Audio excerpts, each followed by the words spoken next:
దేవుడే మనలో ఉన్న కార్యసిద్ధి కలగజేయడానికి దేవుడే మనల్ని ఏం చేస్తున్నాడు తెలుసా? ఆయనే ప్రేరేపిస్తున్నాడు. ఆయనే మన కోసం శ్రమపడ్డాడు. ఆయనే మనల్ని హృదయాలు ప్రేరేపించి మనల్ని ఒప్పింపజేస్తూ ఉన్నాడు. అంటే కార్యసిద్ధి కూడా కలగజేసేవాడు ఆయనే అనే ఆయన యొక్క విశ్వాసాన్ని మన హృదయంలో ఎప్పుడైతే పెంపొందించుకుంటామో అప్పుడు నిత్యరాజ్యంలో ప్రవేశించడానికి మనం హక్కుదారులం అవుతుంది.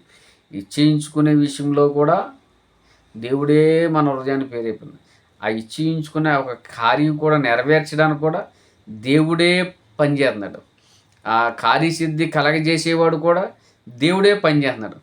తన దయా సంకల్పన నెరవేర్చుకోవడానికి కూడా దేవుడే పనిచేస్తున్నాడు. యేసుక్రీస్తు ప్రభులో మన నిమిత్తం శ్రమపడి చనిపోయాడు అని మనకు తెలియజేసే విషయం కూడా దేవుడే కష్టపడి పని చేసుకుంటున్నాం. మన పని ఏంటంటే పొద్దున్న లేచి అన్నం కూర వండుకుని పని చేసుకుని యథార్థంగా నీతిగా పరిశుద్ధంగా బ్రతకడానికి దేవుని యొక్క ఉద్దేశాలు మనం తెలుసుకున్న ఆ ఉద్దేశాలు చొప్పున మనం నడవడం వరకే మన వంతు. ఎందుకంటే దేవుడే మన కోసం శ్రమపడ్డాడో, మనిషి పాపంలో పుట్టి పాపంలో పెరిగి పాపంలో చచ్చిపోతున్న వ్యక్తుల కోసం పవిత్రమైన జీవితాన్ని ఇవ్వడానికి యేసుక్రీస్తు ప్రభువారు మన నిమిత్తమైన శ్రమపడి చనిపోతున్నాడు. దాన్ని ఇచ్చేయించుకునే విషయంలో కూడా ఆ మనస్తత్వం మనలో కలిగే విషయంలో కూడా దేవుడే మన ఏం చేస్తాడు? కార్యసిద్ధి కలగజేస్తున్నాడు.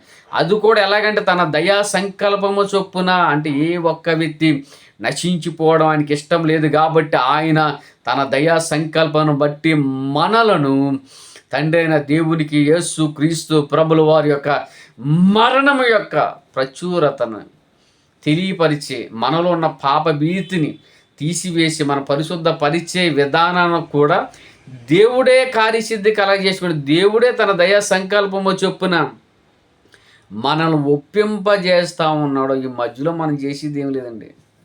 దేవుని యొక్క మాటలు విని దేవుడు మనల్ని ఏం చేస్తున్నాడంటే పురుగొలుపుతున్నప్పుడు, ధైర్యపరుస్తున్నప్పుడు, ఎంకరేజ్ చేస్తున్నప్పుడు, వెనకాలండి మనల్ని ఏం చేస్తున్నాడో తెలుసా? ఎదరికి నెడతా ఉన్నప్పుడు, ఒప్పింపజేస్తున్నప్పుడు మనం ఏం చేయాలి? విశ్వాసించడమే, ఇచ్చేయించుకొనడమే. యేసుక్రీస్తు ప్రభువారు మా కోసం శ్రమపడి చనిపోయాడని ఇచ్చేయించుకుంటే సరిపోతుంది. మనం చేసేది పెద్ద పనేం లేదండి. మనం చేసేది ఏమీ లేదు. మనిషి పాపంలో పుట్టాడు, పాపంలో పెరిగాడు, పాపంలో చచ్చిపోతూ ఉన్నాడు. ఆ మనిషి పాపంలో పుట్టి పాపంలో పెరిగి పాపంలో చచ్చిపోతున్న వ్యక్తికి పవిత్రమైన జీవితాన్ని ఇవ్వడానికి దేవుడు తన ఏకైక కుమారుడు మన కోసం ఈ భూమి మీద పంపించాడు. కన్యగర్భంలో పుట్టి పుంతు పిలాతకు అధికారం కింద శ్రమపడి చనిపోయాడు.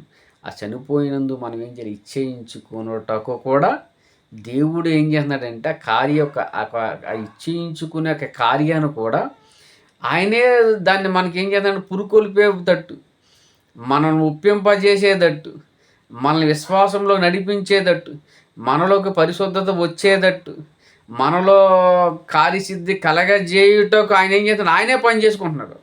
అది కూడా ఎలాగంటే తన దయా సంకల్పము చొప్పున. ఎందుకు దయ చూపిస్తున్నాడంటే మనం చచ్చిపోతే నరకంలో వెళ్ళిపోతాం కాబట్టి తన దయా సంకల్పము చొప్పున దేవుడు యేసుక్రీస్తు ప్రభువారిని పంపించి ఒక కార్యాన్ని అక్కడ నెరవేర్చాడు. ఏం కార్యం అంటే మనిషి పాపంలో పుట్టి పాపంలో పెరిగి పాపంలో చచ్చిపోతున్న వ్యక్తి కోసం పవిత్రమైన జీవితాన్ని ఇవ్వడానికి యేసుక్రీస్తు ప్రభువారు మన కోసం శ్రమపడి చనిపోయాడు. ఆ కార్యాన్ని నెరవేర్చడానికి ఆ నెరవేర్చిన కార్యం పక్షాన మనం విశ్వాసించడానికి ఇచ్చేయించుకోవడానికి ఆయన మనల పక్షాన ఆయన ఏం చేస్తున్నాడు? దయా సంకల్పము దయ చూపిస్తున్నాడు. ఆయనకు ఒక సంకల్పం ఉంది. ఏంటి ఆ సంకల్పం అంటే మన పరలోకంలో ఉండాలని ఆయనకు ఒక సంకల్పం ఉంది. ఏంటి అని అంటే ఆయన మనకు పరలోక రాజ్యంలో మనల్ని కూర్చోబెట్టాలని, ఆయనతో యుగయుగాలు ఉండాలని తండ్రి అయిన దేవుడు ఇష్టపడుతూ ఉన్నాడు.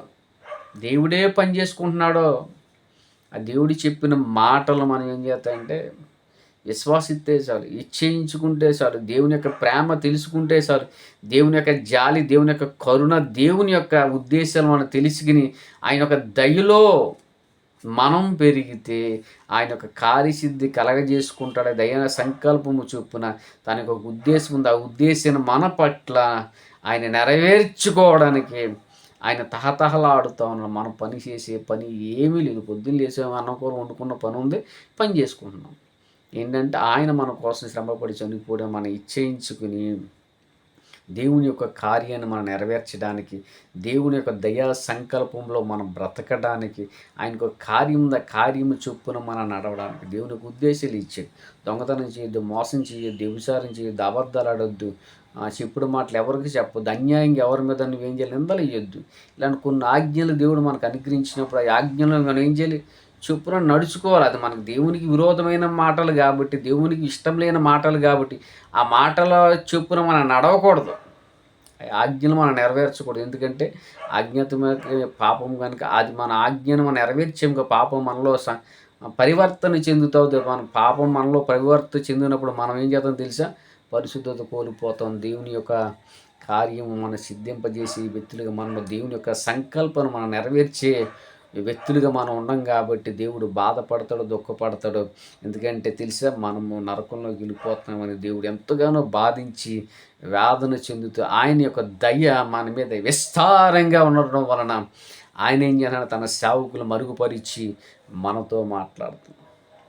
ఆయన సేవకులు మరుగుపరిచి మనతో మాట్లాడి మనకు ధైర్యం చూపిస్తున్నాడు, మనం బలపరుస్తూ ఉన్నాడు, మనం పురుకొలుపుతూ ఉన్నాడు.